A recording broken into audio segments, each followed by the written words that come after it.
राजेंद्र गुप्ता के परिवार की हत्या इसी मकान में हुई और सबसे पहले डेड बॉडीज को देखने वाली कोई और नहीं बल्कि नौकरानी थी जो यहाँ पर काम करने रोजाना आती हैं। उनसे ही बात करते हैं। क्या नाम है आपका? रीता। रीता जी, क्या करती थी आप इस घर पे, और कल जब घटना हुई उसके बाद आप पहली ऐसी शख्स हैं जिन्होंने सारे शवों को देखा? क्या हुआ था शुरू से बताइए जब आई। जब हम 11:30 बजे 11:15 बजे यहाँ पे आए तो हम अम्मा ऊपर से चिल्ला रही थी कि खाने वाली को कि रेनू आई है कि नहीं। तो हम कहे कि रेनू अभी नहीं आई है। तो कहे भाभी, तो हम कहे भाभी का दरवाज़ा बंद है, लग रहा है भाभी बाहर गई हैं।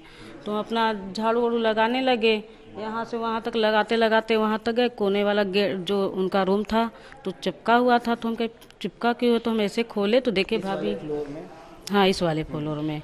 तो वो सोई पड़ी थी तो नीचे जमीन, तो हम कहे नीचे का है भाभी सुत्ता, भाभी भाभी चिल्ला रहे हैं तो उठ नहीं रही हैं। तो खड़े खड़े मतलब चिल्ला रहे। फिर देखे उनके जमीन में फ्लोर पर खून। तो हम देखते ऊपर चिल्लाते हुए भागे कि बाबू भैया ऊपर गए। ये वाला गेट खोले, देखे तो बाबू भैया पड़े थे। अब और हम हल्ला मचाते एकदम गश्तिया गए, हमें घबराहट हो गई। हम नीचे चिल्लाने कि चलो सब लोग चलिए, ऐसा कि देखे भाभी को क्या हुआ। बड़े बच्चे थे कि बड़े बड़े वाले लड़के, उन्हें 2 लोग को हम देखे, घबरा गए। हमको तो बेहोशी आ गई, चक्कर, बोली नहीं निकल रहा था, एकदम सुस्तीपन। सबको बोले सब लोग जाने, हमको नहीं कहे कि शांत रह। अब हमारा तो एकदम बोलने की स्थिति नहीं थी। तो सबको हम बोले कि चलिए चलिए, इनको भी बगल में बुलाए। शायद ये गई थी देखने के लिए, बाकी और कौन गया हमको नहीं, उस समय हमको कुछ पता नहीं चला।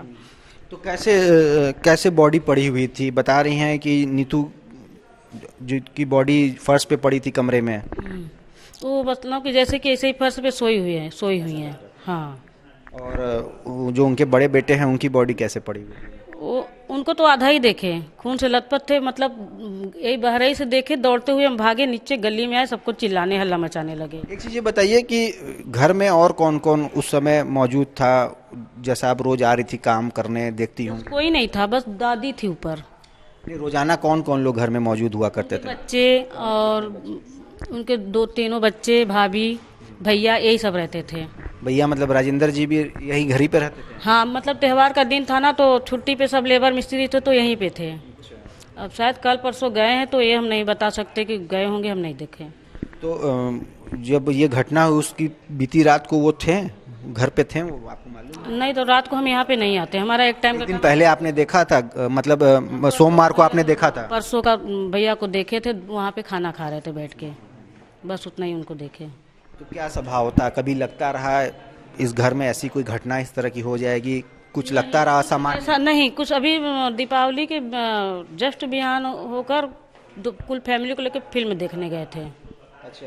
दीपावली के बाद पूरा परिवार, राजेंद्र गुप्ता भी फिल्म देखने गए थे सारे लोग? हाँ, सारे लोग। अच्छा, ये बताइए कि इस घर में आने जाने का रास्ता कहाँ से है? क्या ऊपर से भी, कोई छत से भी आ सकता है? ऐसा बताया जा रहा है कि इस पूरे बिल्डिंग में एंट्री का और निकलने का रास्ता अलग अलग भी है, कहीं से कोई आ सकता है। एक रास्ता इधर से है और एक रास्ता छत पर से है। तो छत पर से अंदर से गेट बंद है। हाँ, अंदर से बंद है, अंदर से बंद रहता है कि बाहर का लोग कोई आ ना सके। एक रूम जो छत से कोई चढ़ के भी आ सकता है अगर बीच का गेट ना बंद हो? हाँ, ना बंद हो तो छत से भी कोई आ सकता है। हाँ। तो ज्यादा आसान कहाँ से आना होता है? छत से कोई भी कूद के आ सकता है? कूद के नहीं, सीढ़ी लगा है ना, सीढ़ी पूरा 5 तल्ले का फ्लोर का बना है।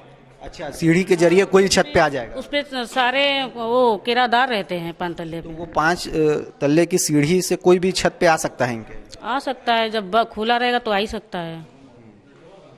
तो जो यहाँ पे काम करने वाली नौकरानी है उन्होंने एक बहुत महत्वपूर्ण जानकारी दी कि जो छत का एक रास्ता है उसको भी अपनाया जा सकता है। इस पूरी घटना के दौरान उसका प्रयोग किया जा सकता है और उस रास्ते से भी कोई आके इस पूरी वारदात को अंजाम दे सकता है, क्योंकि फिलहाल अभी तक की जांच पड़ताल में पता चला है कि जो मेन एंट्री है और मेन एग्जिट उसका इस्तेमाल नहीं किया गया है। तो जाहिर तौर पे जो छत का रास्ता है वहाँ से जो किराएदार जहाँ से आया जाया करते थे, अगर छत के रास्ते का इस्तेमाल किया जाए तो उस रास्ते के इस्तेमाल करते हुए भी कोई भी इस पूरी बिल्डिंग में कहीं तक भी जा सकता है और आराम से वारदात को अंजाम देकर बाहर भी निकल सकता है। रोशन जायसवाल, वाराणसी, यूपी तक।